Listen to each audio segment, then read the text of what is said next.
Hello and welcome to The Corner. I'm the Frosted Glass and I'm joined by my fellow Alabaster Savages. I like boobs. Hey, Terry, I need some soap pads. Can you recommend any brands to me? It's funny you should ask. Filling it, Moonshock or Shoonmock. Hey, I'm a herpes factory. Come and do me. Get Pterodimantous. G'day, mate. And this week's special guest. And this week's special guest, the next 6 minutes. Muted. Six, you're muted. No S muted. S biblioteca. Moonshock, translate. Duh. No. Yeah. Hey, your voice suddenly changed, Moon. Yeah. So how are you? Bad reaction to medication. No, it Yeah. was the will of the people that his voice changed. So how are you guys doing? Or the people at the will. Yes. I said, so how are you guys doing? Oh yeah, I'm okay. anus is bleeding. You should take care of that. My You spoon might want is to talk too to somebody big. about that. May I recommend a cork? Poor doctor. For the love of God and all that is holy, my anus is bleeding! Yeah. Well, You might want to see a proctologist, but I wouldn't recommend Bill Gates's. Where do you think he came up with the notion for Microsoft? Well, if you ever have to cover for Jack, you have a sound clip to use. that is true. All right. Yeah, and I'm gonna have to go out and clip it. It's not just Tyr that gives me that job. Yeah. I just blame Tyr. All right. Well, our first article I saved especially for 6. Yeah. And Is it about tacos and burritos? well, Tacos and burrito. Me gusta. It's going to be about how tacos are cultural appropriation. by You're Jennifer prohibited Lopez? in the U.S. well, Tacos es muy delicioso. do you know the most important part about establishing communism? That it takes exactly 6 minutes. Not trying. That you add an X to the person's, to the ethnicity's name. Hmm. No, it's siestas. Oh well, there you go. Hey, you know this thing that suffers from people not working? How about we tell them not to work? Yo estoy muy cansado. The importance of siestas a under dormir. communism. By Spanish-German Marxist. Oh, that's... Wow.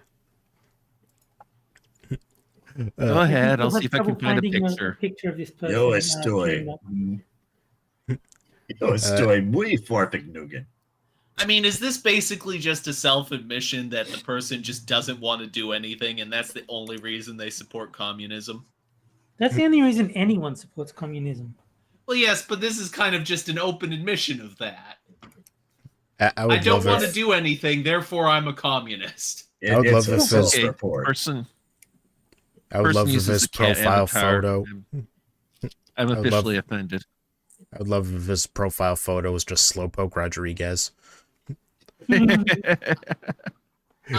don't think I've ever heard of a communist that wasn't a lazy sack of shit. Has anyone here ever heard of a communist that wasn't specifically just a lazy sack of shit? Of course not.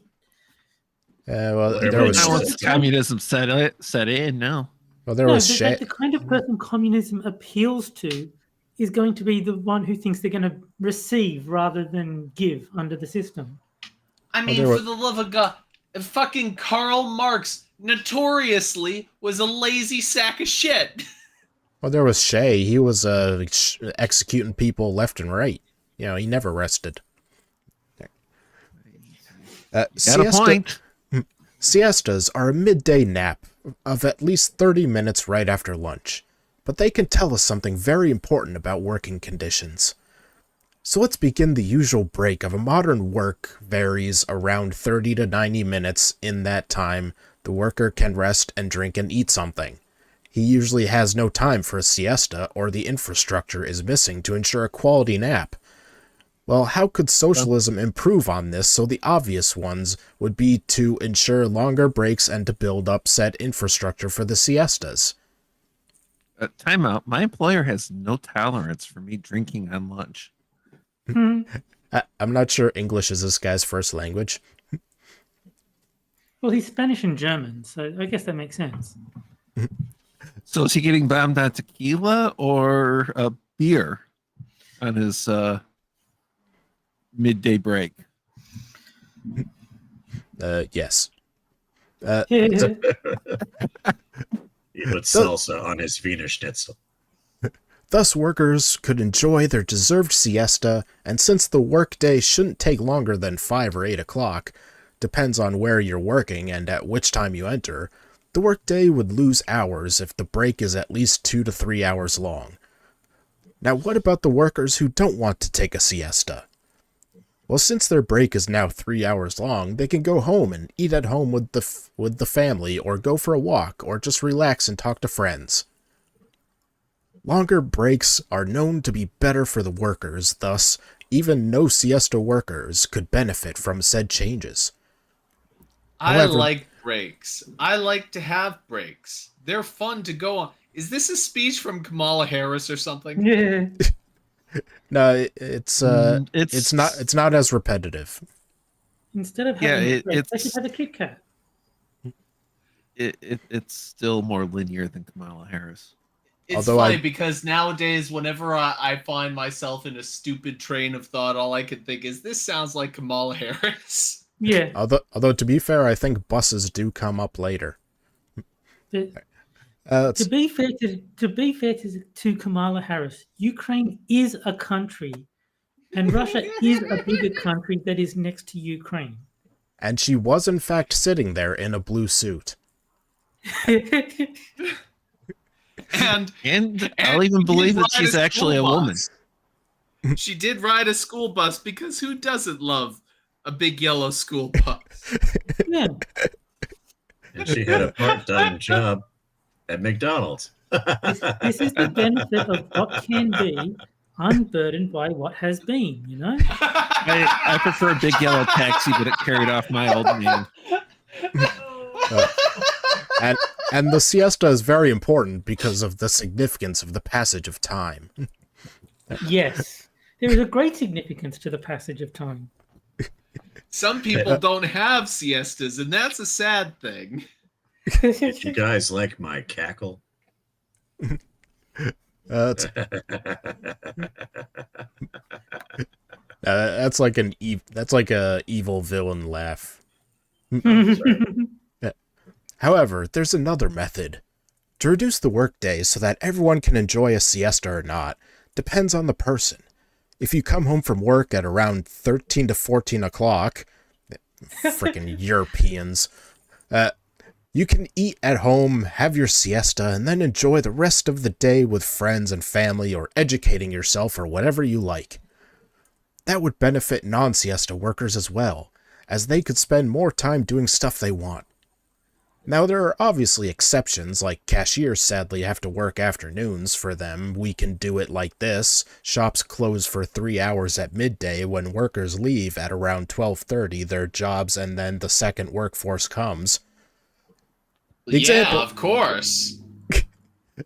The example I just brought up is suiting for weekend days, where shopping is done as families have 2 evenings free, although it would be better that in the 3 full weekend days one should enjoy there's no shopping needed to be done, as we can just close of shops entirely. What?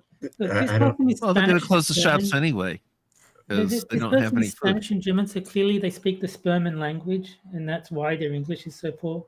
Yes. As Blackadder once said, the Germans have no word for fluffy. Well, French has no word they for do, but entrepreneur. it's 14 syllables, Yeah. of which only one of those syllables has a vowel. Yes, but also the French have no word for entrepreneur, as was once was wisely stated. Yes, I was in church once, and they had the book of, like, like Christmas songs, and they had them in other languages too, including German. Only German could have Silent Night with exclamation points in it. Nice. The night will be silent. Let's see. Okay. And then there's the other solution, which works especially well, and that's that shops only open in the afternoon, thus cashiers can enjoy their meal at home, and if they want their siesta after that, they work at the shops and everyone has the same work hours. Then all shopping can be done in the afternoon, and if the workforce is big enough, the supermarkets and school materials shops and bookstores won't be overcrowded. See how This easy is this communism. is? If you're lucky, the shop might have groceries for that much of the day. See how Might. easy it would be to instate siestas? Hmm. Then It's still there's the- communism first, then nobody's got any time or money to do anything else. I'm on board with this system. Then there's the problem of essential workers like doctors or bus drivers. See? Told you. How can we manage their siestas and 3 days of week? Well, the siesta... You just have the bus drivers sleep while driving the bus. It's fine. Yeah. Well, Some bus drivers, that'd be an improvement. I never knew Ted Kennedy was a bus driver. Right. Yeah. Well, the siesta They thing... trained them. Well, the siesta thing is easy. There should be several workforces, and surgery that isn't really urgent can be done in the morning and afternoon periods, and in the siesta and night periods there can be a smaller workforce for important surgeries that decide the life of the person. So I just like Because I the want my idea- life-saving surgery to be done by somebody who's thinking about how they're not getting their siesta at the moment. No. I was just thinking. I think it would be funny. You turn up to the emergency room and they're like, "Yeah, I'm sorry that you're bleeding out, but can you wait like 3 hours for the doctor to get back from the siesta?" yeah, if Dude, you're That gonna just have sounds like healthcare in Britain. you're gonna have pretty like a heart attack or get shot or something, try to do it at night. Yeah. Be considerate of the doctor. Or Had late a morning. He had a second bean burrito for lunch. He's going to need an extra hour. The same goes for firefighters and all other vital jobs for society. Then there's the issue of 3 weekend days, and that can be easily solved by having people work in the weekend, but then getting a whole week of and then working normal 4 days until they have to work again on the weekend. Okay. Well said. What the shit are you talking about? I'm confused. Okay. Now there's bus drivers and other workers of public transportation. The 3-day weekend problem can be solved by having the same system for doctors, pharmacists, etc. But what about the siestas? Well, that can be solved the following way. Bus drivers, for example, have to complete one circle around their laid-out path, so around all of their stops, and then they can go home and get the rest of the day of, and if their working time exceeds the entire week, the weekly average, they get an extra day weekend. The same system can be applied to local trains and subways, etc. What the shit are you talking about? Eso no tiene sentido. I mean, a bus only has to make its route once, right? Once, yeah. I was going to say this person forgot how to English, but I'm starting to think they never knew how in the first place. Now what about long distance trains? Well, for that it's easy. You have the train drivers drive their own route of around 1 and T2 stops. Terminator 2 stops, apparently. Depends on the length, and when they reached their stops, they switch trains to the opposite direction they just drove so they can drive back home. If you repeat... I just came to a realization. The reason that Frosted chooses to read articles written about communism by people in a second language is because communism doesn't make any sense as a first language, and as a second language for someone who doesn't speak English, it is purely incomprehensible. I don't know what you're talking about. This makes perfect sense. We are Communism's purely incomprehensible anyway, so we are so close to having siestas. Real siestas have never been tried. If If you repeat it 2 to 3 times, the train drivers have reached their maximum hours and can go home again. If they exceed the average work hours, they also get a day extra weekend. A recommendation for the system to work with punctual trains is to build a train line for cargo trains and one for high-speed rails so they don't interfere with each other. You eat? How are they going to guarantee punctual trains if everybody's taking naps? I can't understand what this person's saying. I've been working all day. But what this person said was UE. I mean, it doesn't get any simpler than that. Yeah, well, it sounds like Jack needed a siesta. Yeah. Now, why is this important? Jack needed some UE. Jack, you're not yourself when you don't have a siesta. All right. Now, why is this important? Well, simple. Longer breaks or shorter work weeks are better for the mental health of the workers. This then makes life more bearable for the workers, and they have time to rest and do fun stuff. Is the thought utopian? Well, kinda. Let me explain. Well, at least they No! Stop explaining, please! The author isn't mental and it's not very healthy. Yes, it would cost a lot of manpower to reach such high standards. However, with increasing machine effectivity, shorter work weeks are possible. This then helps us to maybe reach a point where most jobs, if not all, can be replaced and people don't have to work anymore as machines do it for us, which would be great. So the machines take siestas for us. That is genius. That is brilliant. And the machines get paid to take these siestas for us. I think this person is trying their best to explain a post-scarcity society, but they're not doing it very well, and I can't understand what the fuck they're saying! You robot, take nap for me. When in doubt, just remember UE. Yeah. Could this thought robot take nap for me and then I can game. Could this thought been implemented in the socialism of the 20th century? Sadly, no. Since socialism has gone away, can it be implemented now? Yes, all countries right now are in need of a socialist revolution. Now it can be implemented. Right after I take a nap. Exactly. Does this person realize they're going to be one of the first people against the wall in the new socialist revolution? Of course they don't realize that. They're idiots. You're an idiot and you can't even speak English. Man, just one more reason socialism is better. Yeah. I wonder if this person is as bad speaking German and Spanish as they are English. Yes. Probably not. Probably they're a little better. Their ideas still make no sense, but I think they would at least be expressed more coherently. They're probably worse at Spanish and better at German. All right. But since when has German socialism gone wrong? Never. Nah. Well, it's never been tried. Let's be real. Yeah. I mean, 6 million is a good start, but it's practice. Right. So they aren't exactly Stalin numbers now. Yeah. So with the end of the first article comes the first game. Siesta time? No, unfortunately we don't have socialism yet. So no breaks. I wonder why nobody says that real Nazism hasn't been tried.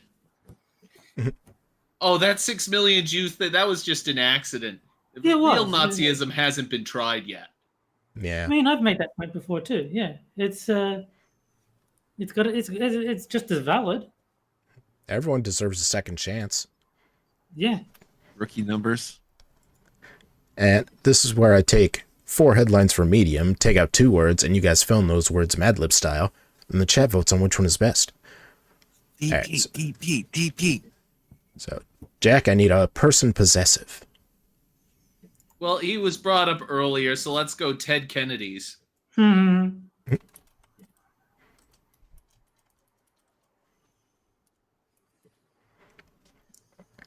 All right, Moon, I need a living thing plural.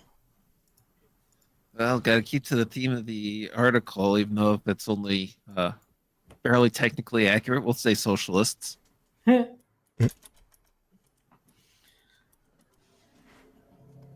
Alright, let's see. Terry, I need an adjective. I will also stay on brand and say sleepy. Okay, and 6, I need a person possessive. Taylor Swift's. There you go. The next one there is body part. Alright, let's see. So, Terry, give me a living thing. A rat.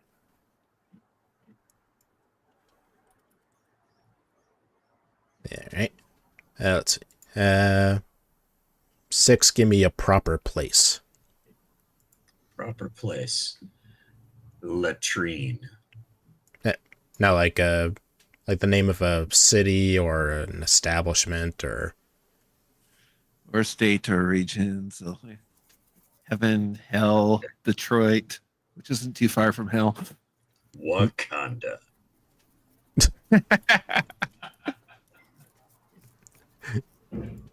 Alright, let's see. So, Jack, give me a living thing. How about Mexican? It's sometimes true. Let's see. And Moon, give me a body part.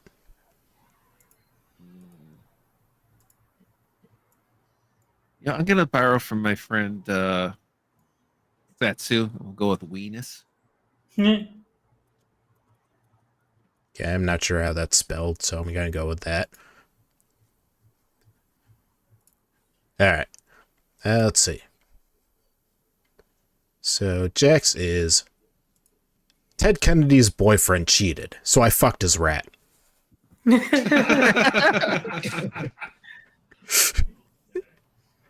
Understandable. Alright, let's see. Moons. Socialists for Harris may be the most powerful movement in Wakanda history. Alright, Terry's. Why there's no point talking to sleepy folks about Mexican genocide. There you go. Well, they didn't do anything about the Whack Whack genocide, so True. Yeah. There's no justice for Whack Whack. Alright, and 6 is... I came all over Taylor Swift's weenus on my evening commute. Yeah. Alright, so start a I mean, poll. these are okay, but I just don't think I'm in a laughing mood tonight. Yeah, I the don't think socialism any of them- got to him. Yeah, I don't think any of them are like brilliant or anything. There's no like Yeah. standouts. I think it's Oh. because Jack didn't have his siesta. It must be. I'm Yeah. very irritated if I don't have my siesta.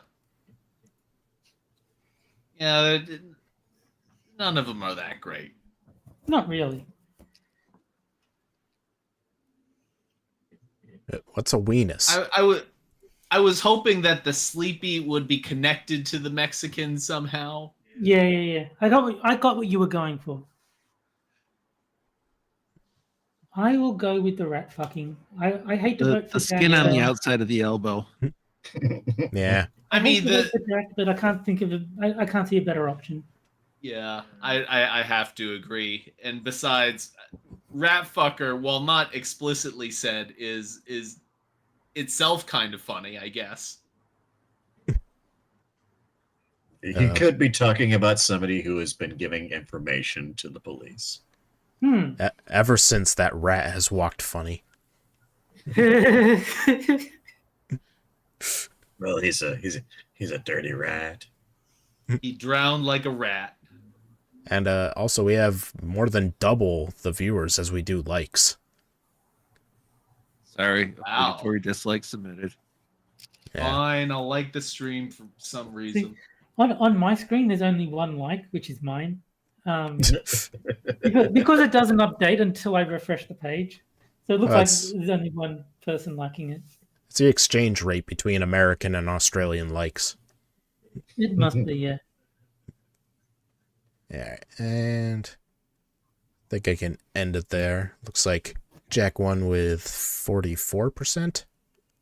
Rigged. Yeah. Eh. I feel as though there wasn't a winner. We all lost. Well, when you win by fucking a rat, you know. Yeah. All right. It's a low If bar. you don't have your siesta, you have to win by fucking a rat. UE. Yeah. UE. Yes. Well, we all know that we'd be better off with siestas, but you know what we'd be better off without? Jack. Communists. No. Siestas. Moonshock. Moonshock. The answer is Moonshock. Okay, I'll leave. A constitution. No. The fake Moonshock, the gay one that chose his wife over us. You know, there are about 1,000 countries out there that aren't the U.S. that don't have a constitution. And they're all doing Could just try great. any one of those. I love how these people, they want to make all of these drastic changes to the very foundations of our country, and they never consider the possibility of getting the fuck out. Well, they won't admit it, but they know that no other country is half as good. So they want to change this country for the worse, not actually. They know that other systems of government are shit. And so rather than, you know, accepting this government for what it is, they want to give it a total overhaul. And they think that they'll be able to keep all the nice things about America while putting in all the other stuff they want. And they don't realize that it's all a package. You get it all or you get none of it. No, we're going to That's learn true. about some of the countries that are better than us. I can't great. wait. I hope Australia is mentioned because we would be a communist's wet dream, just like the UK. I was today years old when I found out that Australia's word for name for rock, paper, scissors is duck, cat, dog. The fuck? Oh, he's just referring to a tweet where there was a duck, a dog, and a cat fighting each other. Oh, all right. Let's see. Sometimes I think Americans' over-the-top displays of patriotism, you know, stuff like the field-sized flags and military jet flyovers at football games, are a sad attempt to paper over the cracks in our national fabric. We drown out our disappointment with fireworks and applause for the troops. Hey, here's an idea. Maybe the reason that there's so much discontentism in America is because every 5 seconds, some ungrateful sack of shit has to just be a giant wet blanket for the sake of it. No, wet blankets actually have some usefulness. I don't think this author actually has any beneficial use. Well, without wet blankets, how are you going to kill wet Indians? This is true. All right. I use wet blankets to smother non-wet fires. With wet bandits? Now, that's just ridiculous. Shit. Part of our performative patriotism is our reverence for the Constitution. It's portrayed as a sacred document, crafted by unparalleled geniuses. But the old girl isn't quite what she used to be. The Constitution's weaknesses are apparent to all, and its loopholes are frequently and cynically exploited by opportunistic politicians. That just made me think of The Simpsons. It's like the old grey mare. She ain't what she used to be. For all our ballyhoo about being the greatest nation in the world, Americans don't think our system works very well. Public trust in the government has hovered around 20% for decades. More than 70% of us feel anger or frustration when thinking about our democracy. Why do I get the feeling that this person's solution to an overzealous government is somehow going to be more government? Yeah. People hate the government, so we just need more of it. Then they'll like it. Yeah. Familiarity breeds love. Yeah, exactly. Yeah. Americans would change our government if we could. A recent Pew poll found that 65% of Americans want to get rid of the Electoral College. Of course they do. 65% of Americans are retarded. Noted. It's a patently ridiculous and undemocratic system. No country would implement such a thing today. It's You're not right, just... it's not democratic, but it's not supposed to be, you dumb shit. It's a recent Pew poll. The sample was, of course, 65% of Democrats would like Now, to get rid of. democracy is pure good. There can be no bad things under democracy. Yeah, I'm sorry, but if the founding fathers could think of a better system that wouldn't be as prone to corruption, they would have went with it. And first of all, they did because universal suffrage is a joke. It's not Are just you in the position of Mr. Spoon that there should be no voting whatsoever? Hmm? Oh, one of the YouTubers that Jack watches, Yeah, the Aristocratic Spoon, he says that no one should vote. It should be like a monarchy. I don't agree with Spoon on many of his positions. I think the fact that he defaults to monarchy so readily is kind of stupid because as far as I can tell, there is a monarchy that is suffering from much of the same problems, if not worse, than the US, and that's called England. And so I don't really understand. I don't really understand where he's coming from saying that monarchy is better, but the point is that universal suffrage is absolutely ridiculous. Every single election, I see thousands of ads telling people that they should go vote. I'm sorry, but maybe if you're not interested in voting and you're not interested in looking up inequalities of the people who are actually running in the election, and you're not and you're dumb as a post and you think that maybe Taylor Swift should be president, maybe, just maybe, it's not such a virtue that you're allowed to vote. I think it should be a very simple case of if you are receiving more from the government than you are contributing, you don't get to vote. Because people who receive benefits from the government will vote for more benefits from the government. we know the candidate's race and sex, so that's all we need. Yeah, true. Oh, and I couldn't find this idiot's photo. They've done a good job of hiding their identity. So I look and I found a picture that is representative of their mentality. Evolve shared that instead. Evolved Potato says Spoon is from South Africa, so they gave everyone a vote and they voted to kill the people that produced everything. That's true. You're not wrong. Universal suffrage is stupid. Jack, let me ask you a question. Would you mind if I was King of America? No. That's go for it. I will be King of America. Do we get our siestas? You get your siestas. Yay. Okay. Do worse than that. No, I think America already has royalty. The Burger King. How do you know I'm not the Burger King? If the Burger King is our leader, then the Burger King needs to go away. Because Burger King sucks. Burger King is the worst fast food joint in America. Okay, Jack, how about this? Would you like some Burger King and a siesta? I'll take the siesta, leave the Burger King. Yeah. Suit yourself. I do like that in Australia, we weren't able to call it Burger King, so we have to call it Hungry Jack's. Why can't you got call it Hungry Burger Jack's King? and you got Hungry Jack's and you got Macca's. Well, no, because the official name of McDonald's is still McDonald's. Macca's is just a nickname, whereas they can't call themselves Burger King in Australia. I think someone else had the name. Well, you see that they have rock, paper, scissors, but they just call it dog, duck, cat. Well, I mean, I actually call it scissors, paper, rock. So that has annoyed Frosted in the past. But because that's the wrong way to say it. Name the game backwards. Yeah. Let's see. It's not just the Electoral College. Americans overwhelmingly want several changes to our system. 87% favor term limits in Congress.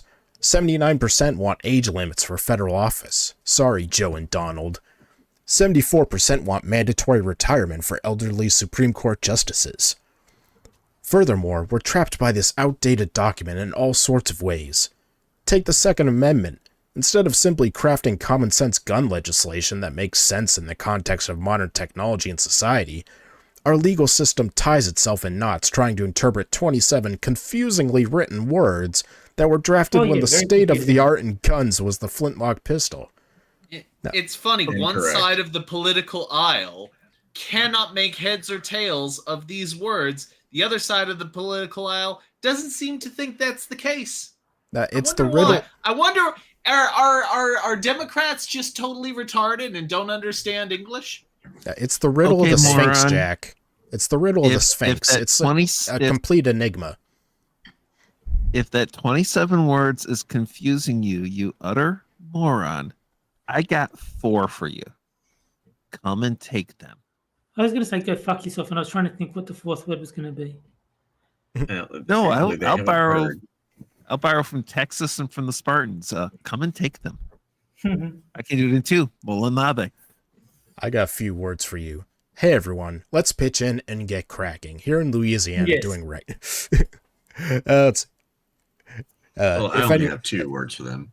if Paco anyone gun, if anyone which in existed chat gets 70 that, years before the Second Amendment was even written. So that's it was a no, the best they had was a flintlock pistol. What you're talking about is misinformation. that's, Buckle gun, right. Paco belt gun. and flintlock, legendary air rifle, a few others. It's a dumb way to run a country. But none of this will change, because we are chained to a 2-century-old document written by bewigged early modern aristocrats who mostly thought that owning other people was okay and couldn't have imagined a smartphone or an airplane. I mean, they had hot air balloons, but, you know, whatever.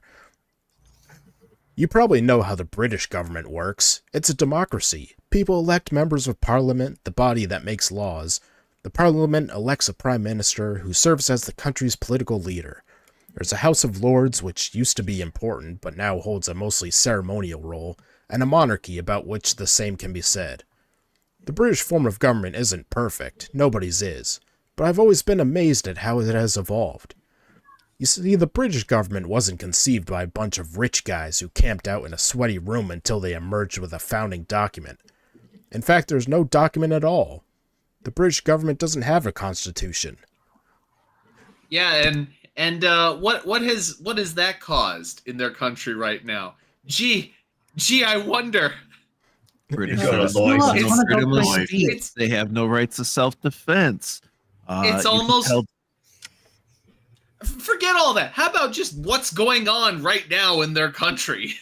You can tell the truth and go to jail. You can be beaten up by people there illegally and go to jail. You can, oppose You need people you getting need a license to people watch that are there TV. illegally and go to jail. You have need a to pay license for to your- watch TV in that country. Yeah. And you have to have the license even if you don't want the TV. Yep. The British Constitution is a collection of traditions and laws that have accumulated over time. There isn't one document that guides their government, and parts of their constitution have come and gone over time. But ever since And a in bunch of 1776 to 1792, we got so fed up with that we threw it out and said, we're going to do it better. And we did. I know, Britain is far better off than us right now. But ever since a bunch of rebellious nobles forced the Magna Carta on King John in 1215, this body of practices and ideas has evolved to govern the way the country works. I'm struck by the way that historians write about changes in the British governmental system. And then there's an excerpt from some encyclopedia. Alright. Some of these changes in government practice were made by deliberate law, while others only became apparent after the fact. So just wing it. That's a good way to run a country. Practices shifted over time to adjust to changing ideas and realities. Nobody had to parse the confusing text on an outdated document, and nobody was prevented from doing what was necessary by the worry that some nebulous group of founding fathers would have disapproved. There was no So fixed... replace a nebulous group of founding fathers with a nebulous group of confounding laws. Now, Yo, see, this... moron. The only people calling the Constitution are outdated are the people that hate what it says, but don't want to try and go through the process of modifying it, in part because they know they won't succeed in getting their way. It's amazing that this outdated scrap of paper is able to so anger one side of the political aisle. It's almost as though this thing that was written hundreds of years ago is still totally relevant. Countries You'd much almost better. think it was written to outrage people. Like, oh wait, it was. Country is much better off when the government doesn't have these annoying limits on itself. Yeah, it gets a lot more. It gets a lot more done when it can do whatever it wants. If you want to lock up political rivals, then you go ahead and do it. None of this stupid checks and balances on the government's authority. That's just ridiculous.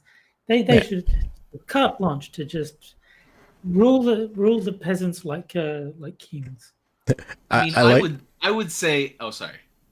I like how this guy has the same view on government as Anakin does in Attack of the Clones. Yeah. But seriously, if half the people agree with something and half of them disagree with something, wouldn't you say that is like the very definition of relevant? And yet Democrats, for as long as I can remember, have been saying that the Constitution is outmoded and irrelevant. Isn't it weird how words don't have meaning when they are in the hands of Democrats? Oh, words definitely have meaning in the hands of Democrats. Now that meaning shifts on a whim and in a second to match what they want it to mean, but they have meaning. Just no. They have plenty of words like true international depression and unburdened. Yes. There was no. Jack, do you no longer believe in UE? Yeah. There was no. He can't. He didn't get his siesta. I bet he doesn't even believe in life after love. But do you? Damn it, Terry. The best part of Cher slammed into a tree. All right. There was no fixed constitution to stand in the way of change, just a set of ideas that shifted with the times. The idea of government without a constitution probably unnerves a lot of Americans. Wouldn't everything just fall apart? Would you say that the UK has a less stable government than the United States? I wouldn't. Yes. I just love how this part aged. It's not perfect, but it's not noticeably more imperfect than American democracy, nor are its imperfections the result of the lack of a single immutable constitution. Do British politicians... Like milk in the Sahara? I bet the English are probably wishing they had a right to free speech like the Americans do. Nah, no. Oh, I always get told they have free speech. No, they don't. They have something they call free speech, but it has always fallen short of the protections of the First Amendment. If you can get arrested for like retweeting something, then you don't have free speech. You can get arrested for saying something that's completely true if it offends somebody. That's not free speech. Do British politicians seem less respectful of governmental norms and democratic principles than they are in the U.S.? Yes, actually. Yeah. Again, they don't even have an opposition party right now. Sure. Again, their conservative party isn't conservative at all. Again, I'd argue no. So I'll ask you, do we need a written constitution? Would we be better off without one? Let's do a thought experiment. Imagine that it... would be good. Imagine... Is it thought like Twitch thoughts experiment, or is he actually talking about thinking? Because I don't think he's capable of thinking. I'd like to experiment with some Twitch thoughts. I still want this article to end with an update. Oops.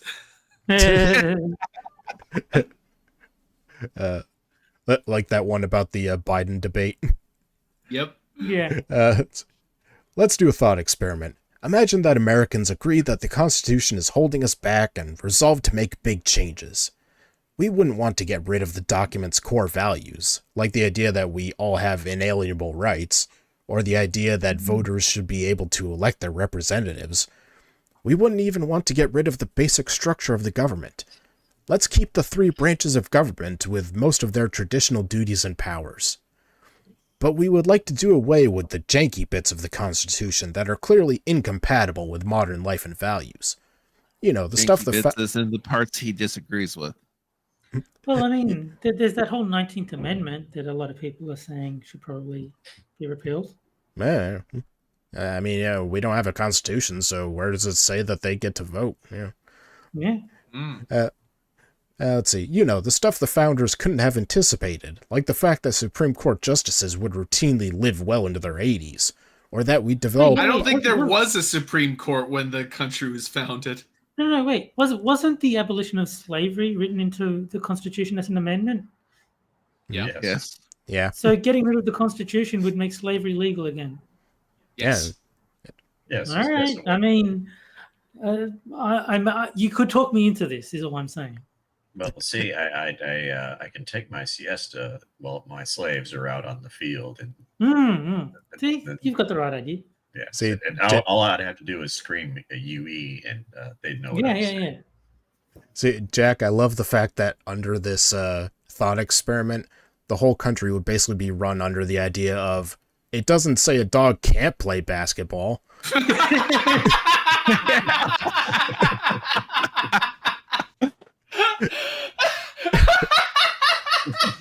Why does this one thing, this one line keep coming up? I mean, we'd have nothing written down, you know. You could do anything you want. The sad part is that line makes more sense than this entire article. I call it the Airbud clause. I've still never seen Airbud. I should change that at some point. I've never seen it either. I just know the basic premise. Yeah. Let's see. Okay. And by the way, a lot of the founding fathers lived pretty close to 80. I mean, maybe it wasn't as common back then, but all right. No, but the thing that a lot of people don't get is in that time, most of the mortality was to, you know, outside of like violent death, was to very young people. So people that lived to 20, 25, 30, it wasn't uncommon for them to live to the 70 to 90 range. Yeah. The thing is, people look at the average mortality rate and like see that people on average died in their 30s, which means a lot of kids died, and those that survived childhood, you know, lived healthy lives. But they don't see it that way. They just say the average is 30. It's like, oh.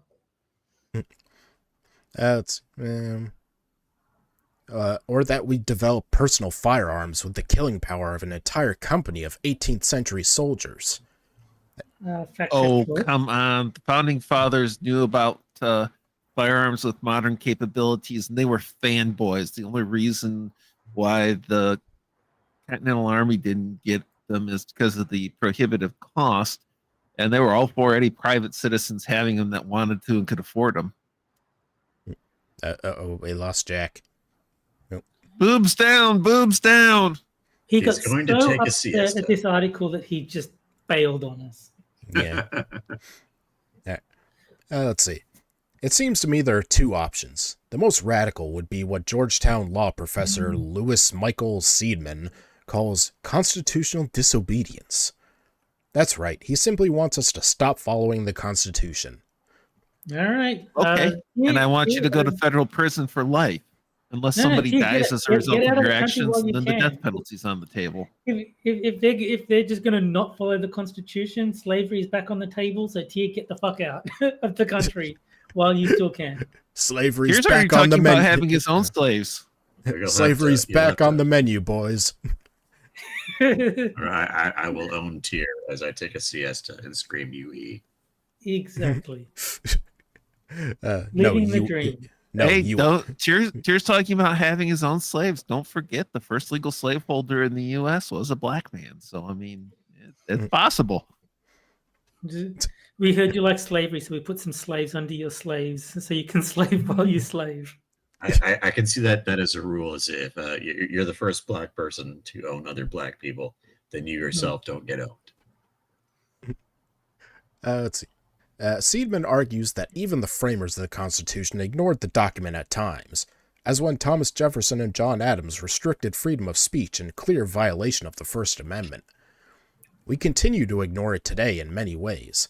The current size of the federal government, for example, is way beyond what James Madison ever envisioned. Furthermore, everything... and some of us complain about it because the expansion of the federal government is quite clearly unconstitutional. But hey, we're appealing to the founding document that you want to abolish. I mean, as much as I am in favor of free speech, I do think there should be some limits on it. Like, I think it's quite right that there's laws against false advertising and fraud and, incitement to violence. Like, I think those things should not come under the category of free speech. I think they should be restricted. Yeah, but the things he's not going into is the limitations that the founding fathers had on free speech were not arbitrary and capricious. Yeah, of course. And it wasn't the cliche of you can't shout fire in a crowded theater, because there's a number of cases in which you can, and a few of them in which it is even encouraged. It is a false call to action that's the problem. Brandon in chat says they're having tech problems, and Jack will be back soon. All right. Poser. And if I remember right, back when we first started, like the Bill of Rights only really applied to the federal government. Like state governments could use speech and religion laws and gun laws and all that stuff. But, the First Amendment bans the establishment of a religion, but a number of states at the founding had established religions, and it was perfectly legal, because until the 14th Amendment, the restrictions of the Bill of Rights did not bind the states. The states' own constitutions did, but the Federal Bill of Rights did not restrict the states until the 14th Amendment, which is ironically one of the reasons why I say that most of the arguments for gun control laws and trying to defend things after the Bruin decision are bogus, because they're trying to still look at state level laws. It's like, no, if you have to go to the time of the founding, you have to look at federal level laws, because that's who was bound by the Second Amendment. And guess what? There weren't federal laws restricting gun ownership, except for ones that are indefensible under today's. Even though the Second Amendment even though the Second Amendment is a complete enigma that no one can interpret. Right. Okay. Furthermore, actually, two lexicographers were very, very good at interpreting the Second Amendment into plain English. Daniel Webster and forget the other one. One was English, one was American. They wrote dictionaries, and their dictionaries did a very good job of interpreting the Second Amendment. I don't know. Even I understand the Second Amendment. It seems pretty straightforward. It's basically saying, because you need a militia, the government can't restrict your right to firearms. Like, that's it's even more, because the prefatory clause does not restrict the secondary, the operative clause. It's explaining why, and it's because having a militia is a core component of having a free state. Yeah, the government can't restrict guns. Yeah, exactly. It's like, this is all because gibberish you to need me. this thing, you get this Actually, right to enact it. It's more than guns. The government can't restrict basic, more or less any form of weapon or protective thing. So body armor is technically arms. I mean, the only bulletproof thing vest is part of arms. The only thing where I would say they have a point about like the founding fathers couldn't have anticipated this would be nukes. Well, that is one. That is one place where you get to a very interesting component, is even from the Heller decision, there was one classification of weapons that could be banned. It was very specific. It is those that are both dangerous and unusual. Because And really, no gun falls into that category, but a nuke certainly would. Because obviously, they could envision, actual guns getting better and faster and more accurate and all that stuff. But I mean, I you gotta figure. I'm not think sure. though a nuke is nothing but collateral damage from a private ownership perspective. But I mean, I'm not sure they even knew that atoms existed. Never mind what would happen if you split one. No. Wasn't one of them John Adams? Yeah, he probably had an idea. Yeah. No, they were familiar. I mean, we were past Enlightenment, the discovery of a number of elements. They had some notion that atoms existed. No, the notion of splitting one was something else entirely. They split the atoms into John. He existed. They split the atoms into John and Samuel. There you go. That's there were two John Adams, so I mean. Everyone knows the atom was first split by Albert Einstein because he wanted to put bubbles in beer. That is just fact. And he shared his formula with Samuel Adams. Hmm. Well, why do you think the beer was so good? Yeah, and then Cynic in chat and put bubbles in beer. He gets it. He saw young Einstein. Welcome back, Jack. Are you there? Where's your siesta? Reading. That's a good point. Jack took a siesta. How dare he? Yeah. Well, he needed it. He was having a rough stream. Yeah. And now the trains are all off schedule. Furthermore, everything the government... He made sure it made it to the T2 station before he stopped. Furthermore, everything the government does, from torturing prisoners during the Iraq War to regulating carbon emissions, requires a silly hunt for constitutionality, which often requires hanging important laws from very thin branches. The truth is that... You're arguing, we take that Constitution and argue that the government doesn't have these things, the right to do these things. You're taking that and saying, these are all flimsy, so get rid of the Constitution. We are not the same. Look, all I know is if it means you can own slaves and women can't vote, maybe you could talk me into it. Or if we could own anti-14th and anti-19th. Or if we could own women and slaves can't vote. I just think it's funny that these people never consider the possibility that a serious change in government could cut against them. Of course not. No. The truth is that much of our modern government exists outside of the intentions or imagination of the framers of the Constitution, and we should simply recognize this fact. Agreed. Let's rein it in. Seidman doesn't envision changing the basic structures of our government, but he argues that rather than answering every major question by asking what the framers would have wanted, we should ask ourselves what makes the most sense in the current conditions. What would Washington do? Just have like the dependencies WWWT. So rather than trying to find a right to abortion in some obscure subclause of a document scrawled on fading parchment, we should simply ask ourselves whether there should be a right to abortion given our modern understandings of science and human rights. What a refresh... Terry, I'd actually go with prefers like a WWMD. What would Madison do? Okay. I mean, I don't know all the different founders, so whichever one. Well, as a bonus, it'll scare them silly with the WMD notion. But Madison was the one that wrote the Second Amendment. Okay, that works. I like the WWD-40. I like the MST3K skit where Crow just has a wristband like that, but it's like, what would William Wallace? It's like people whose names all start with W, so it's just a ton of W's. Yeah.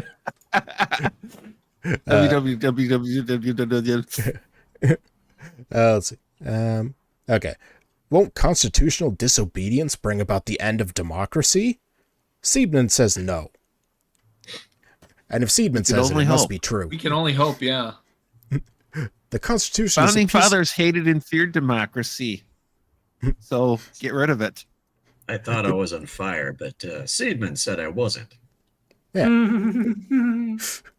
The Constitution is a piece of paper. What prevents tyranny and chaos is not a piece of paper, but a willingness of all of us to realize that we're all in this together, that freedom is better than tyranny and order is better than chaos. There are lots of countries that get this, but that get by just fine without constitutions. Last time I looked, there wasn't tyranny and chaos in New Zealand or the United Kingdom. You know who had an awful lot of order and Wow. structure? Nazi Germany and Mussolini's Italy. They had a lot of structure and order. Imagine. If there was Imagine. any- Sorry, what? If there was any part of this article that needed edit, oops, it was that italicized paragraph. The whole thing. New Zealand. Imagine citing New Zealand of all countries.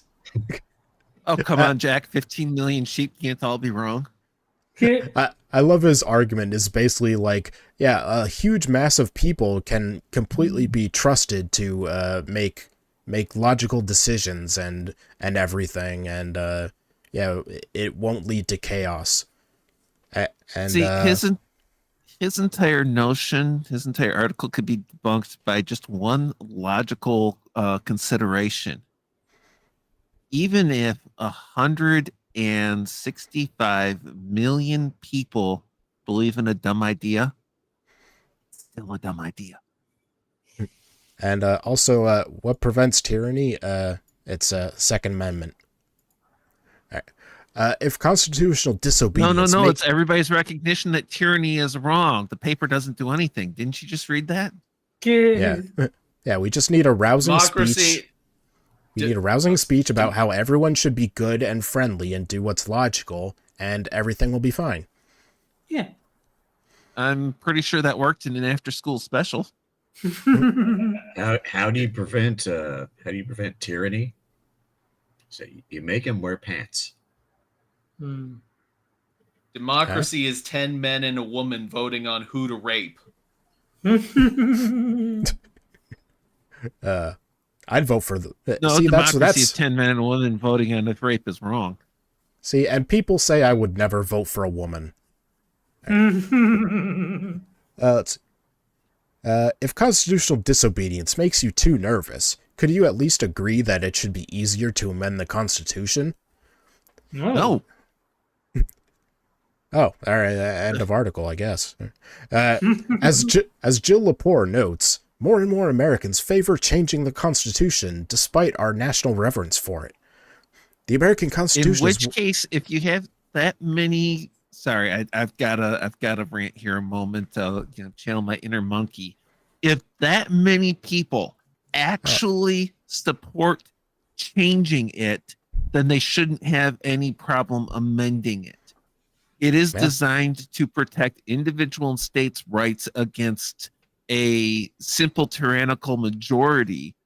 But if you have that many people that actually support it, you should not have any trouble getting the number of votes in Congress and the number of signatory states to push an amendment through. It should not be that hard if it's that supported.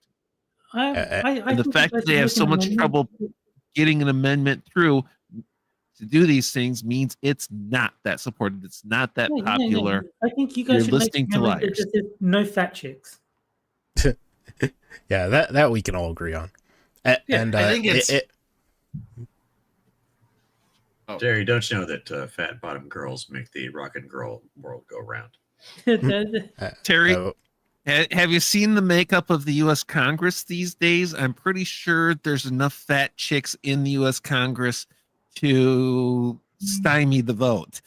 That is true, unfortunately. Evolved Potato raises a good point. What makes the U.S. Constitution great is that so many people believe in it. This author is like, we just need good ideas. Well, that's what the Constitution is. It's good ideas written down on paper. Yeah, and it's not just believe in it because it's a piece of paper. Believe in it because they believe in the core values that it's founded and structured on, and believe that government should be limited, individual rights and liberties should be protected, and even the whole framework and foundation of the Constitution, which is the Declaration of Independence, which tells us that actually, yes, if the government starts violating its role, starts abusing its citizens and breaking the rules, the citizens should put the government down and replace it. And right. Oh yeah, and if you think it's I'm not going to answer the knocking on the door because I'm pretty sure it's the feds. and if you think it's not easy enough to pass an amendment, may I just remind you that we once thought it was a good idea to have an amendment banning alcohol. Mm. And the repeal of that amendment still gets celebrated every year. Yeah. We call that Super Bowl Sunday. As Jim, let's see. The American Constitution is one of the least amended charters in the world, despite the fact that it's one of the oldest. Amendments currently require passage by 2/3 of both houses of Congress and ratification by the legislatures of 3/4 of the states. This is essentially impossible. We've only done it 15 times since 1805, and only once in the last half-century. Which means it's not essentially impossible, just means that it's, you have to really have a solid reason to do it and a real solid amendment that you're adding. Note that the author doesn't. Note that the author isn't actually contending with any of the ideas in the Constitution. They're just contending with how old it is. And the fact that it's not easily changed in ways they want it to change. Almost. If you wanted my amendment passed, all you do is put a picture of Lizzo, and people say, "Oh, no, we definitely need the no fat chicks rule." That's what that's saying. See, and the only proposed amendments I've heard recently that would actually have any, merit and be worthwhile to add to the Constitution are amendments that were proposed by Mitch Nemo and Arthur Nix in their book. Mitch has read some of those. I'm like, that's an amazing amendment. That should definitely pass. And I don't think any of them would, because there's too much corruption in state congresses in Washington. The high threshold for constitutional amendment was a mistake. It's made our democracy, in Lepore's words, brittle. The Constitution is no longer robust and dynamic. For it to get healthier, it will have to be able to change. It was never dynamic and never intended to be dynamic. It was intended to be changed only as necessary and only by overwhelming belief that the change was necessary. It's not supposed to be rapidly shifting, rapidly adjusting. It should be loosey-goosey and, whatever the people want in the moment, just do it. Yeah. It's supposed to be stable and dependable, not nimble and flighty. Now, big changes made by governments at the spur of the moment are always well done. They never have bad consequences. Heck, 90% of slow, deliberate government changes are bad. Yeah. How would this work? One proposal is to change the threshold from 3/4 of the states to states comprising 3/4 of the population, allowing the process to be more majoritarian. Another suggestion would be to lower the requirement. Okay, so New York and California can amend the Constitution. Got it. Yeah, pretty much. Yeah, I think I looked it up, and let's see, what was it? 95% of the U.S. population makes up like 5% of the landmass. Yeah. Let's see. Okay, another suggestion would be to lower the requirements for amendment to 3/5 of Congress and 2/3 of the states. Either proposal would still necessitate broad bipartisan majorities, but make the Constitution more of a living document. If you're horrified by the... Okay, if you want that to be done by a living document, get it passed through the amendment process. Good luck. Yeah. If you're horrified by the idea of ditching the Constitution, I understand. It makes me a little nervous too, if I'm honest. But we have to remember... I am horrified by the notion of ditching the Constitution. I think anybody that wants us to is a traitor.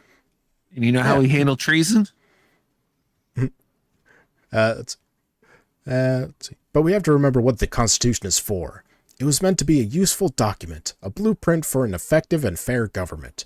If it's not serving that purpose anymore in important ways, we should consider changing it.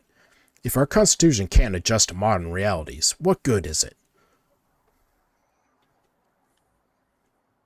I don't think the Constitution has any difficulty adjusting to modern realities. It has trouble adjusting to your whims and wishes, and those aren't based on modern realities. They're based on your wishful thinking.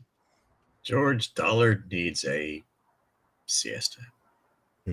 I completely support the Airbud Amendment, and that's how we should run our government.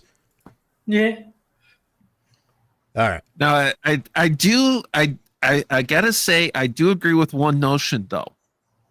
After you take, the framework and the foundation of the Constitution, which would trump all laws in the country, you very much should have a national legal structure of what isn't explicitly prohibited is allowed.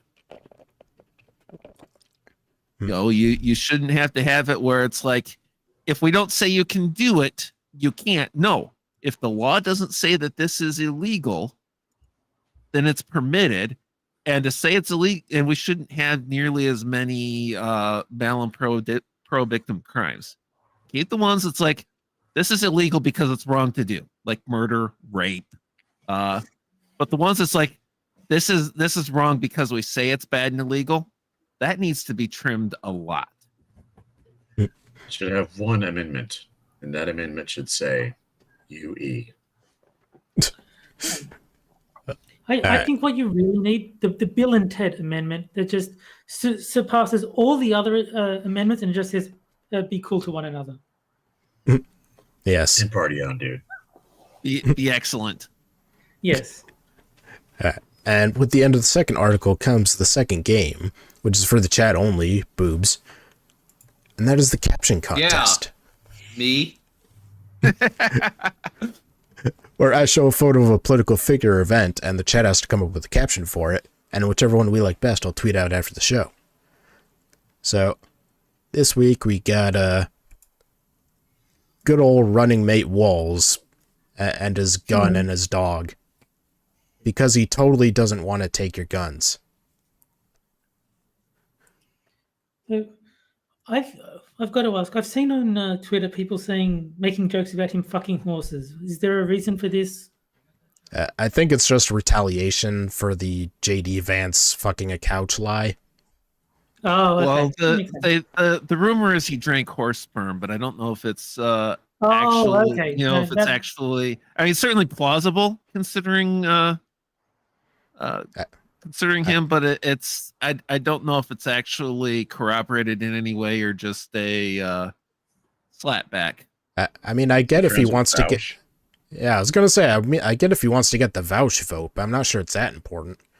All right. Let's see. This ain't even my vote.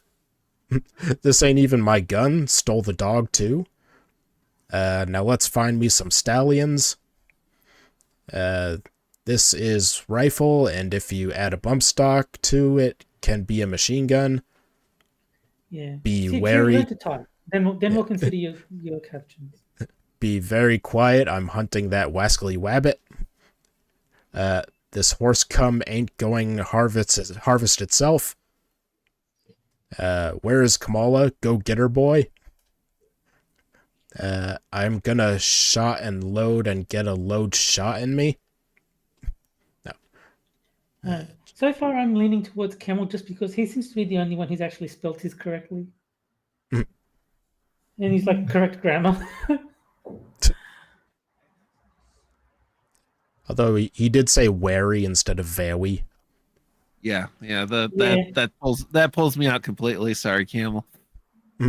This is your country after 5 minutes after President Kamala's vote in. God, that's so wordy. Punchy people. Punchy. No, I didn't skip yours, Hoko. It didn't show up. I don't know, maybe YouTube censored it. There's a censorship thing on YouTube chat, so it probably picked up a naughty word and hit it from view. All right, let's see. I'm gonna shoot a load, then get a load shot in me. Let's see. The dog says, "Help me." Mhm. The pig says my wife is a slut. Now That's a complaint. problem. I'd like to see rectified. All right. No, sorry, Hoko. YouTube definitely censored it. I'm not seeing it either. And I tried Top Chat too, just to be sure. Let's see. Hello, fellow gun owners. So how about them blacks?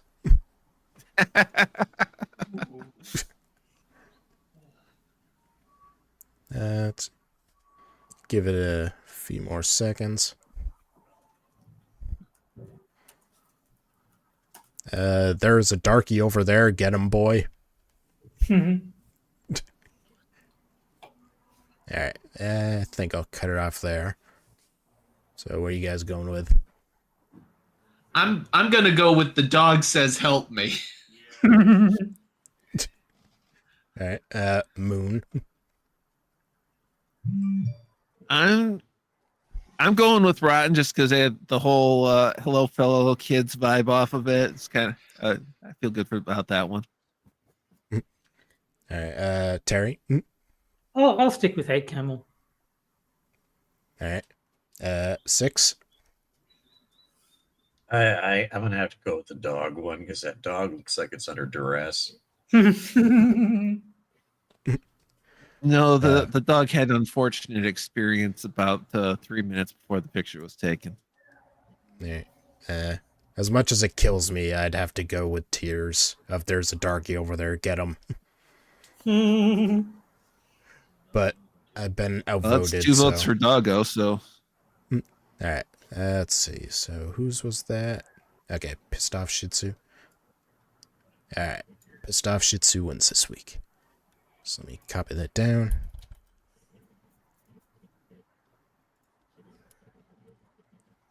I like Tyrion and Jenny goes, congrats, pissed off.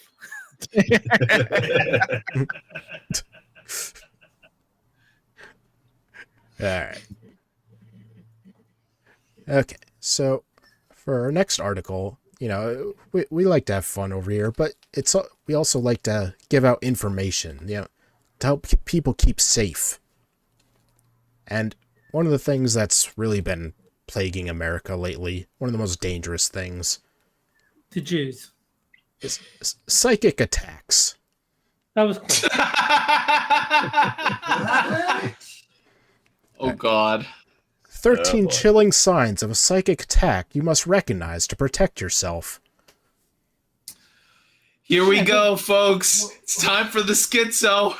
No, but I play Pokemon. I can give you advice. Dark types are immune to psychic attacks. There you go. Now we don't need to read the article. Oh, so I'm safe. All right, Terry, do you have I any- choose you. Terry, do you have any news sources from which I could learn about these Pokemon? I do. There is a wonderful website known as Smogon. I would be delighted to read you an article anytime you like. Let's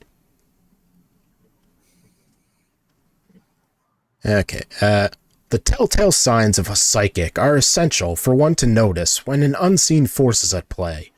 Practice recognizing them at all times. Psychic attacks are more common than you might expect. Remember that headache you picked up from being around a crowd? That's a psychic attack in itself. Yeah. Even the most unintentional energetic debris, attachments, or negative energies around someone you shook hands with can leak to you. I'm So getting not a lot of negative energy right now. So I'll not get all you, Jack, next time. So not all psychic attacks are essential, but the most devastating ones usually are. Some psychic attacks are the result of being at the wrong place at the wrong time. Think seances, haunted houses, graveyards, etc. Some people are less intuitive than others. The gap between their conscious and subconscious is too high that they cannot perceive energetic attacks, yet witness years of ill health, blocks, and accidents. Remember that time you shit yourself? That was a psychic attack. However, a psychic attack may make itself noticeable in various ways. Number 1, dreams. Psychic attacks may first make themselves apparent in the dream state, allowing for an early detection, as if your divinely built spiritual system has its own alarm detection system. Remember that time you peed your pants? Psychic attack. Mm. Remember that time you tortured animals? I Psychic remember. attack. I remember. Number 2, elephant on your chest. Okay. The feeling of a huge weight on your chest is very characteristic of psychic attacks, as if a concentration of etheric weight has been attached to your chest. Luckily, I do not have any elephants anywhere near me, so this one does not apply. Actually, neither of them do, because I never remember my dreams, and I don't have any elephants. So I'm 0 for 2. I'm safe. Alright. Number 3, sense of fear and impending doom. A psychic attack is usually heralded by a sense of impending doom. It's as if before making itself apparent to a non-psychic, it must first appear in the subconscious and be sensed of or heralded by those with psychic abilities. You know, most of these just seem like you're anxious. A little bit. Yeah, I'm not it sounds like you suffer from anxiety. There are pills for that, although I suppose that the doctor's giving you psychic attacks. Nah, it's probably evil psychics. Alright, number 4, nervous exhaustion.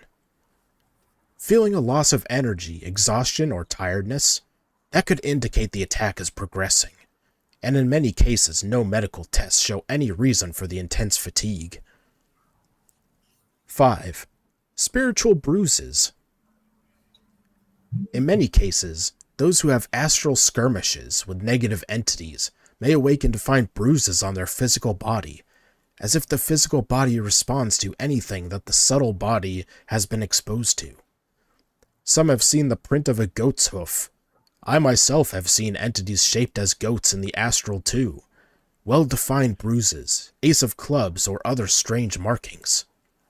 This person needs to take a Xanax. Or a bottle of them.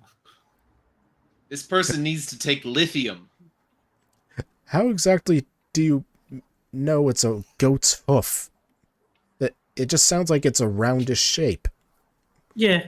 Goat's hoofs are very distinct from most other animals. 6, evil odors. What? What? What? What? Different spirits in the spirit realm may manifest differently. Some benevolent ones may manifest with sandalwood or jasmine, while other more nefarious entities, usually the demonic, may manifest with smells of sulfur, rotten eggs, or decay. 7, insect or mold infestations. Ants, rodents, or other insect infestations may indicate the presence of negative energies in a household. If you have seen this sign... Ants are actually very clean animals. Okay. Oh, bugs. Okay, so let me get this straight. You feel tremendous anxiety and you live in squalor. It sounds to me as though you have mental problems. It does not sound like negative energy. Wait. Are you suggesting that someone who writes for Medium might be having mental problems?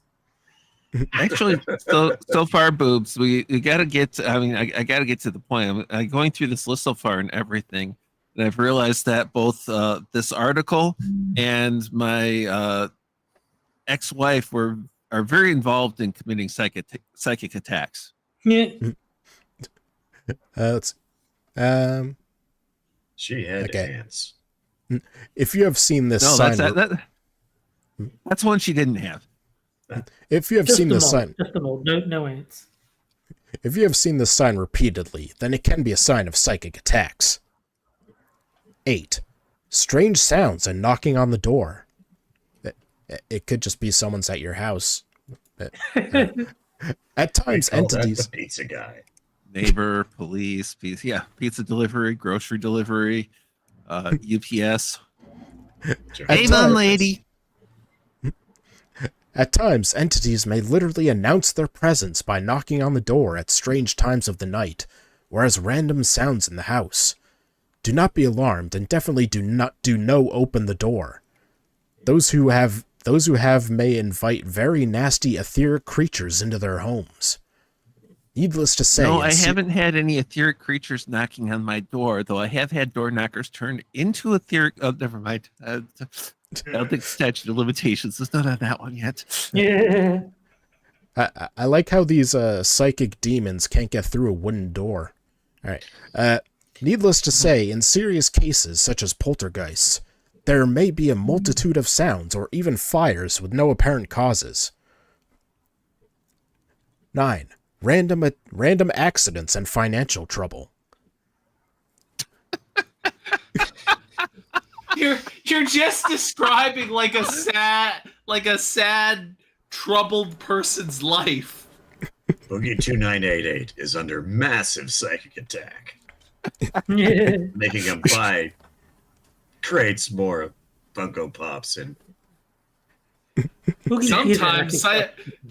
Sometimes psychic attacks come in the form of the police knocking on your door to ask if you're okay. Some kind of psychic attacks are you waking up in the hospital for ketoacidosis, right? psychic attacks maybe wave a gun around and So what's your proof that you're under attack by a psychic? I overdrew on my debit card. I got cancer for the third time. That'll do it. That's proof positive. I tattooed liar upon my cheek, but it was gone the next day. People facing psychic attacks may experience intense periods of car accidents or electronic devices malfunctioning. Plumbing or drainage issues in the house, too, or almost anything that is going to be costly to fix. The biggest proof of psychic attack is Garrett Hedlund won't call me back. Garrett, call me! Blocked by Garrett Hedlund. So basically the ghost comes... I would love for that to happen. So basically the ghost comes... He hasn't blocked me yet. I keep making new accounts. Okay. So basically a ghost comes in and blocks up your toilet. All right. His name was Garrett Hedlund. 10. Constant arguments with a partner or family members. Entities my ex was definitely into psychic attacks. Entities may make it their target to spread miscommunication or arguments among family members living in one home. This is a strategy in itself to spread more negativity in the environment. See, this is why I'm a genius and I live alone. So if a family member ever tries to fight with you, just remember it's not their fault. They're being attacked by a ghost. Yes. I don't live alone. I live with some cats. Now we do argue occasionally, but we're pretty good on the making up and being forgiving. Psychic cats? Yeah, one of them is. 11. Sleep disorders. Since sleep is essential to a healthy aura, entities may target it to specifically kazoo your line of defense against them to be weakened. Lack of sleep or not enough sleep can make you a target. If you are experiencing sleep paralysis, restless leg syndrome, or any other issues troubling your sleep, you might as well be targeted. This sounds like a commercial for a medication. Number 12, the suicide hotline has blocked your phone number. If you have restless leg syndrome, trouble sleeping, trouble staying asleep, sleep paralysis, stinky sleep paralysis, demons, arguments with your family members, random accidents and financial troubles, try Knock Me Out. That's Knock Me Out. Horse grade sedative, guaranteed to put you down for the count. Ask your doctor if psychic attacks could be right for you. I wonder if this person. I wonder if this person goes around in like the Magneto helmet to block psychic attacks. I hope so. All right. Probably. Number 12. Social withdrawal. Those who are under psychic attack may suddenly find themselves withdrawing from society altogether, even thought they were very sociable at other times of their life. This is also that's not me. Okay, I was Yeah, right for I a get- second. Yeah, had you going for a moment, but it's like, oh, suddenly? No, I've always been this way. Okay. Yeah, okay, I'm fine. I'm safe again. This is also a sign that entities are targeting that individual. 13. You just sound depressed. No, it's a ghost. 13. Zoloft, lithium, a good antipsychotic. Severe physical and mental health conditions. This is one of the biggest self-report articles I've ever seen. This person needs to be institutionalized for their own protection. In severe cases, or cases that were left untreated for long periods of time, the prana, or vital energy, may be depleted by such attacks to a degree that health issues may appear in certain organs, strange pains, constant migraines, or even constant mood swings. As a rule of thumb, ignoring these things barely helps, and not believing in them is like thinking fire won't burn since you don't believe in it. Check out another article that goes in details about curses and hexes.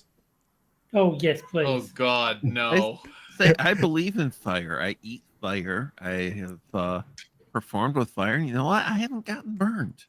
I'm convinced that there's only one number that they should call, and they should call.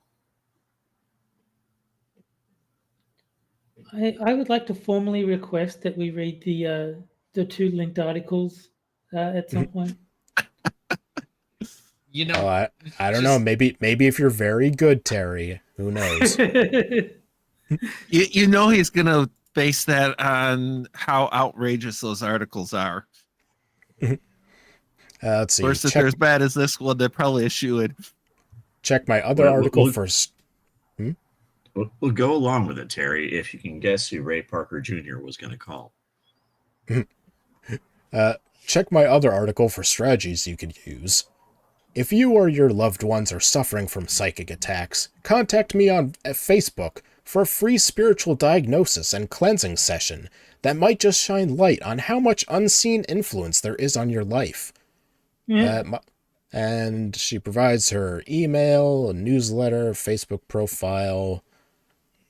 Okay, she's almost got me convinced to log into Facebook again. We're You- ready you to should not believe be in get- you. please, if the medium author should watch this, please do not be giving anyone any help of any sort. Please get help. Get help. Do not give it. Just get it. Okay, I got Get it. help. Advance directly to help. Do not pass go. Do not collect $200. I gotta admit, my curiosity is piqued by unveiling the mystique gypsy curses in the hyperlink here. As long as I'm not getting that gypsy curse of thinner, okay. The only way to ward off the gypsy curse is to super chat V. I'm going to show you how to kick V spiritually. Yes. Alright. So there you go. Anybody in chat, if you have those symptoms, you know, it could be anxiety or something, but it's more likely a ghost or psychic trying to kill you. All I right. never knew my ex was psychic until today. Vicious witch. All right. And with the end of the third article comes the final game, and that is Porno Gender Edition. Woohoo! Where I'll give you 3 genders, 2 of which are from the LGBTIA wiki, meaning they're 100% real, and 1 I made up, and you have to figure out which one is made up. And I'll even give you a short description of each one. Okay, gender A, Royal Capic. Gender connected to royal capes, especially red ones. I mean, they're Oh, nice. no. Royal capes are nice. Purple's Right. more of the royal cape color than red. Gender B. No games. No games. Corva Plushik. Xenogender related to plushies of crows or ravens. And gender C. Omnicutesy.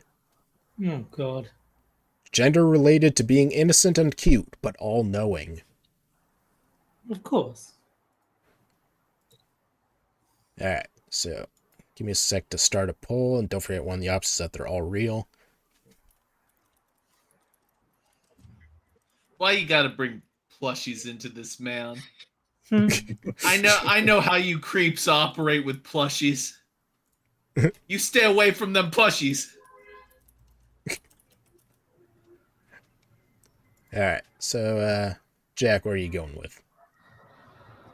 I'm going to pray that plushies is made up. Yeah. I'm gonna say B. Alright. Let's see. Okay, Moon. I'm gonna go out on a limb and say all real this time. Alright. Terry. Yeah, I'll go with B as well. Alright. 6. I will go out on no such limb and say that it is A. Alright. Let's see. Chat is going all real with A and B tied for second.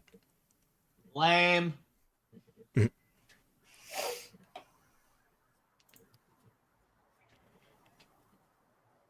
Yeah. Yeah, I'll give it a few more seconds because it's I don't think the winner is going to be changing anytime soon. No, I think it's quite convincingly D. Alright. So, chat went with all real. Alright. And the answer is... they're all real. There you go. Oh! I think we found Jack's gender. Just keep away from the fucking plushies, man. Jack, we already established Jack is Christine gender, remember? Oh yeah, because he likes that polo. You got the furry here sitting saying, "Stay away from the plushies." Wow. Yeah. I know how they operate. I know how these people think. You stay away from those fucking plushies. Jack washes. I adorn myself with my royal cape. Alright, so let's take a look at the flags. There's a Royal Capic, which looks like a red velvet cake, kinda. There you go. That makes sense. Alright, and there's Corva Plushik,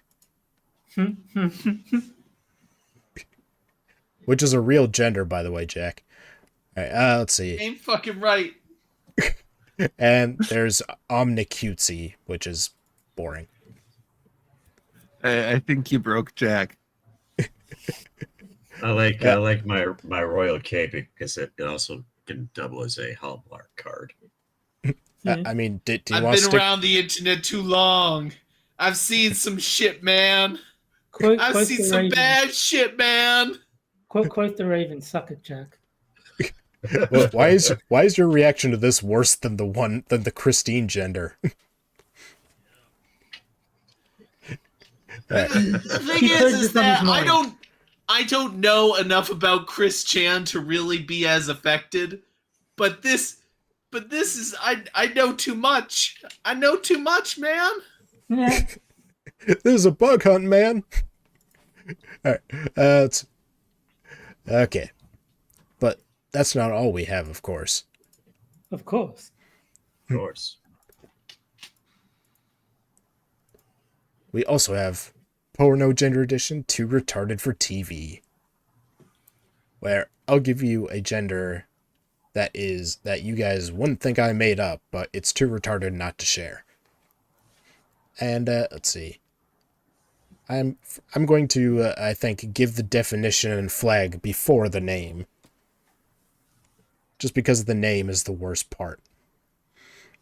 All right. Let's see. So this one is gender fluid identity, which is fluid between identities in the gender child system. And let's see. Gender fluid identity, which is fluid between identities in the gender child system. What is it, gender fluid? And they thought I'll take word salad for 200, Alex. And they thought it would be a good idea to name this gender child fluid. Oh God. Oh. Wow. Tumblr was a mistake. Everything was a mistake, Six. And polite society as we know it was a mistake. Some self-respect. Let's start now. And there's the flag for it. That's some fucked up shit, man. Yeah, they might want to work on their PR. Yeah, a little bit. Too late. Why don't you just call it Nambla fluid while you're at it? Yeah. Well, we don't know that they look like Marlon Brando. the one black guy. Yeah. All right, so there you have it. You know, if you have a friend who's child fluid, maybe start doing psychic attacks against them. Might be best. I support this message. All right. So now it's time for our final article. And, you know, part of the reason I chose the title for this stream is because we got kind of a murder mystery type thing going on here, but with a little twist to it. Let's see. So who's the rapist in your friend group? Oh, wow. The author of this article. That's right. I invited you all here because one of you is the rapist. But BuzzFeed has taken a strange turn as of late. Oh, you mean therapist? Okay, never. I can't believe that this author named themselves after a line from Jack and Diane. I know, which pisses me off. But they do realize that life goes on. I hope they do. Hold on. And I am going to let the chat decide which one of us is the rapist. One second. Bias UK. There's not enough room for 6, so it's just going to be the main cast, I guess. Okay. So, who's the rapist in your friend group? The surprising way almost every man can answer this question without hesitation. I have asked this question to at least a few groups of men at this point, and for some reason, men always know, or at least know which one of their friends is most likely to be the rapist, even if they don't believe it's happened. Why am I in the lead? All right. Let's You host this stream. Keep going.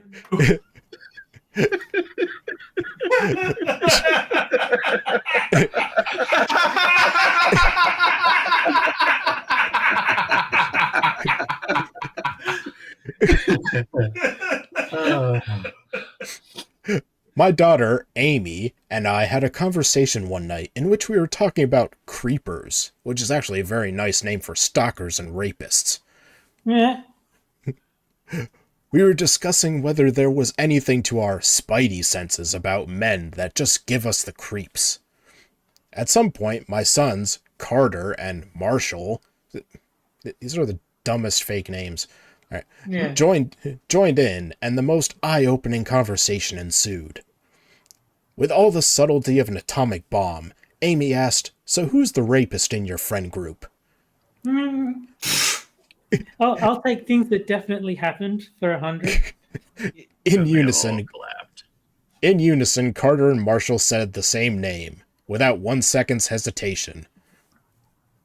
We were somewhat surprised by the immediacy of their response, but the same thing has happened with every man we've asked. I'm at 50%? Wow. All right. Holy shit. Have you ever watched The Bachelor or Bachelorette TV show? It's kind of like that. We are privy to a whole lot of contestants' interactions behind the scenes. The Bachelor/Bachelorette does not see what the audience sees as they are attempting to find their true love. I'm sure it's by design that the most problematic people are kept on the show week after week because of the drama they create. But it's No exactly... but it's exactly So what... wait, you're saying that somebody is problematic because they give you the ick factor? Really? or create drama. So you don't actually have to do anything to be problematic. You can just be slightly off-putting. Wow. Yeah, that makes you a rapist. Okay, I'm sure it's by design that the most problematic people are kept on the show week after week because of the drama they create, but it's exactly what it feels like as a woman trying to date. We see only what a man presents to us. It's often based in some kind of fantasy that, as time goes on, is not sustainable, so eventually we see his true character. But depending on how good of an actor he is, we might already be trapped in a cycle of abuse with him. And his buddies? They all know he's a problem. So we end up being the Bachelor/Bachelorette, making terrible decisions about potential partners, because we aren't working with all of the information, and his friends are just shaking their heads, knowing it was going to be a roller coaster for us from the beginning. It's infuriating. Which brings up a bigger point. Every friend group seems to know which guy is most likely to rape a woman, but they don't call him out. Amy and I asked... because he didn't do anything! Okay, this is us calling Frosted out, dude. Take a step back. Don't rape. Frosted, how dare you not rape that woman? You know, You're Bill... voted 50%. You kind of have to do it at this point. You know, Bill, we wanted to have a talk. We think it's likely that you'll rape someone sometime. We don't think you should do that. Amy and I asked Carter and Marshall if they'd ever said anything to the man they named. Nope. They think he would freak out on them and possibly hurt them. We asked if they at least told him his rape and other off-color jokes weren't funny. Nope. They think he would freak out on them and possibly hurt them. Am I now terrified of this person? The person that my sons know to be a threat? That they themselves are too afraid to confront? You bet your ass I am. It just sounds like he makes dirty jokes. Well, that's basically the same as rape. Yeah. The man in question has been to my house multiple times. Was she a teacher? Okay. If this person didn't rape them the many times that they've been in the house, surely that disproves this theory. Well, I mean, it could be the doctor's just somebody that wouldn't even rape. That's only Jess Phillips. There's very few women that are unraped. Just like, you know, introducing her friend group. He's the smart one. He's the funny one. Yeah, he's the social butterfly, and that guy's the rapist. Yeah. No, Terry, Jess Phillips is back on the table. Sargon apologized for that remark. Oh, that's right. Yeah. That means that potentially Jess Phillips is rapeable, according to her and Sargon, evidently.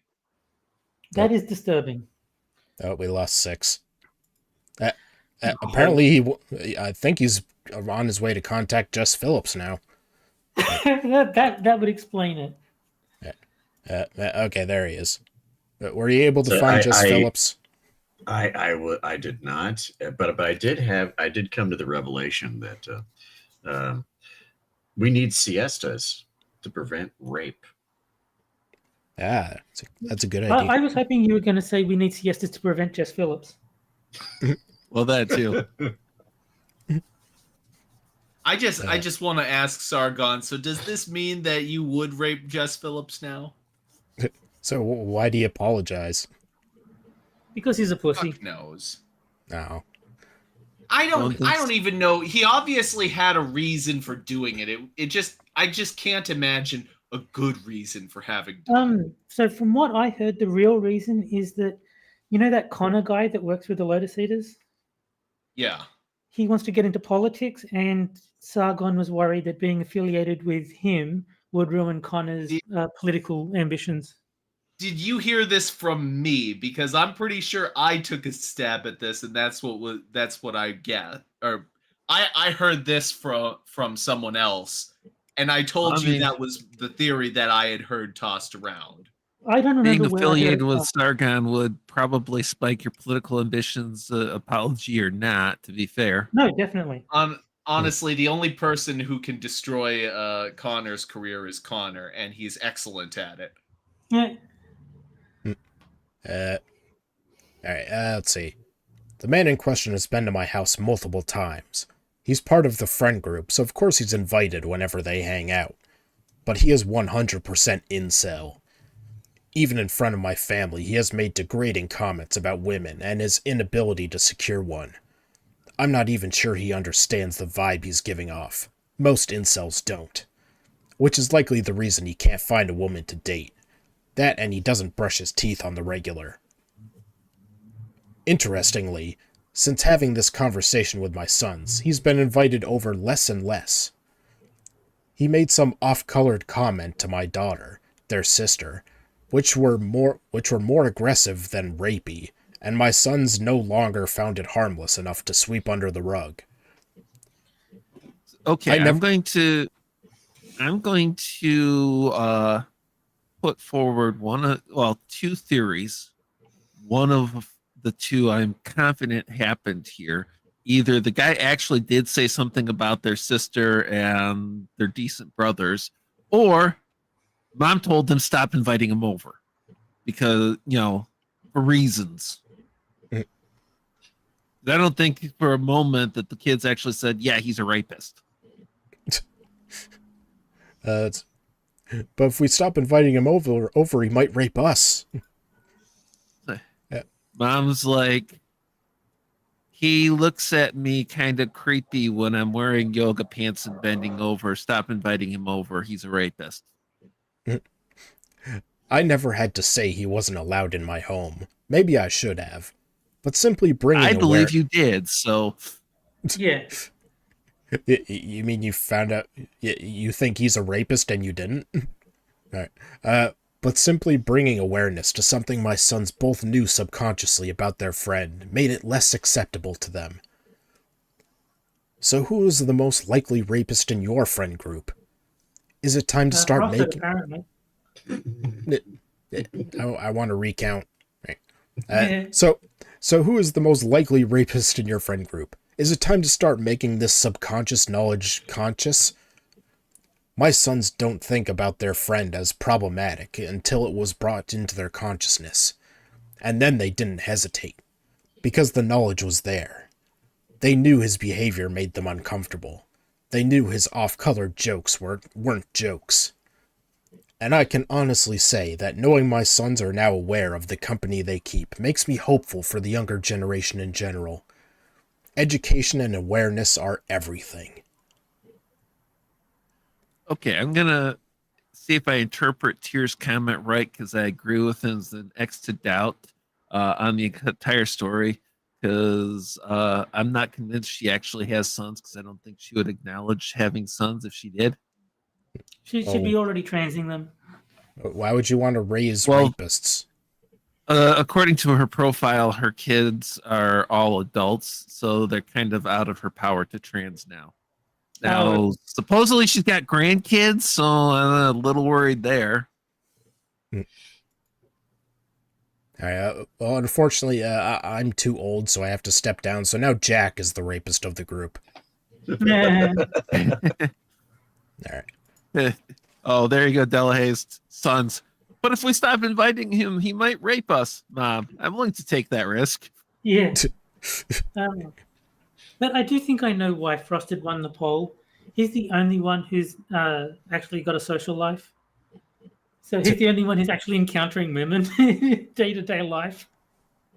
Wow, you have Also, you it guys, didn't help you when you said, "Why am I in the lead?" Yeah, Wow, well, that didn't help. Wow, you guys know nothing about my social life, apparently. All right. More than mine. All right. Well, that's all I have for tonight. So, yeah. So, people in chat, you know that friend that you know is a rapist. Don't hang out with them anymore. Or maybe All right, well, rape. that's the end of this thing. Well, I mean, Yeah, you could tell maybe- them not to rape, right? Isn't that what we're always told? You know, that nobody's teaching them not to rape. We should teach them not to rape. or maybe just do a preemptive rape of them. To teach them it's wrong. That would work. What if they Yeah. like it? All right. So yeah, rape them, then have a good siesta, and you'll be better off. All right. So But if I rape them before my siesta, they might return the favor. So I might be busy next week, so I don't think there will be a stream, but we should be back the week after at the normal time. He's busy raping. That's why he can't stream next week. Damn it, Terry! I told you that in confidence. You Frosted, you rape what you sow. Yeah. August is Rapist Pride Month. All right. And it's No, that's passing on you June. very quickly. That's June, Frosted. Now. Yeah, fair point. All right. Well, I guess I'll just be getting ready for next year then. All right. Let's see. So yeah, we should be back Practice makes perfect. the Friday after next, the usual time, 9 p.m. Eastern. So let's see. Anything? So let's. Okay. I like boobs. He has games with Terry on Sundays at 7 p.m. Eastern, where they're playing Dig. The dig, yes. The Dig. And you would think that maybe it wouldn't have much digging in it because it's an archaeological dig, but it has digging in it. It has actual digging in it. It is well named. And a German guy. All right, And so, a German guy. This is true. I don't trust the Jawohl. German. so if anything happens to you two, we'll put you in dead digger storage. All right. Mhm. Let's see. Moon has his Twitch channel linked in the description where he plays games that aren't as good as Super Seducer. And do you want to shill anything for your good friend Will, who isn't here, but, just for the hell of it? He does that crazy stream on Saturday afternoons. I think it's 5 Eastern. And if I remember his schedule, he's going to be doing something or other with paints and drying tomorrow. Yeah. All right. Are you going to rape him? Son won't let me. All right. All right. Let's see. And he's not Garrett, so Let's see. Terry is on Games with Terry with Jack. Let's see. He's on Hammer's Minions Nights on Wednesdays. He's on Mr. Adam streams on his channel. Let's see, is that everything? Yeah. All right. And anything you want to shill, Six?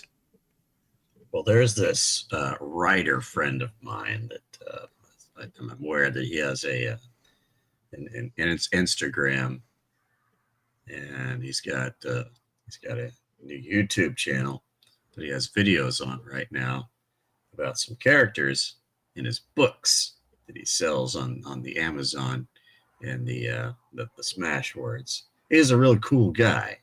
Hmm. He's, Do you want to? but is he 6 cool or is he just regular cool? He's almost 6 cool. He's almost. He's close. He's close. He's close enough. Do you want to put a link to the channel in chat, or? I can find it. And so this is about characters in this new book. Yep. There's currently 2 that I know of that he's put up there. Will got it for you. All right. If only he was here. All right. So Well, clearly he's in the chat. let's see. So I see Will is in the chat. Hi, Will in the chat.